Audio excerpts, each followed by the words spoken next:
जरांगींची लढाई चुकीच्या ट्रॅकवर चालू. हे बघा ते लढले, त्यांनी तुम्ही गुलाल त्यातले खेळला, काय त्यातली माहिती त्यांनी असेल. मागच्या वेळेस देखील गुलाल खेळला. त्याचं उत्तर आम्हाला एकनाथ शिंदे साहेबांनी अजून दिलं नाही. आज विखे पाटील साहेबांनी गुलाल खेळला, याचं उत्तर मला मिळालं नाही. त्यामुळे आता विखे पाटील साहेबांनी याचं उत्तर द्यावं व त्यांनी सांगावं की ते काय म्हटले ना, आमच्या काही समजण्यात चूक आली का, ह्याची स्पष्टता विखे पाटील साहेबांनी. मी सरकार म्हणून, मुख्यमंत्री म्हणून बोलत नाही, मी विखे पाटील हे नाव वारंवार घेतोय, कारण त्यांनी पुढाकार घेतला, त्यांनी सांगितलं समिती अध्यक्ष म्हणून मी करतोय. कारण मला राज्याच्या इतर प्रमुखांचं अजून स्टेटमेंट दिसलेलं नाही. विखे पाटील यांनी पुढे आलेत, यांनी उत्तर द्यावं. मराठा समाज तो ओबीसीमध्ये येऊ शकत नाही याची.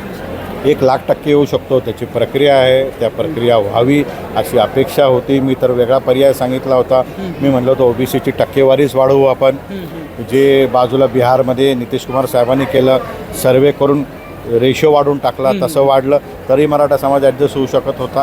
परंतु प्रश्न असा आहे की काय होईल, काय करायला पाहिजे, पर्याय नंतर. आज काय झालं, आज समाज ज्या अपेक्षाने या निर्णयाकडे बघतो त्यांना माझ्या सरकारने खरं सांगितलं. बरं, 100 पैकी ह्या 0ला किती मार्क द्यायचे, यशस्वी झालं? -0.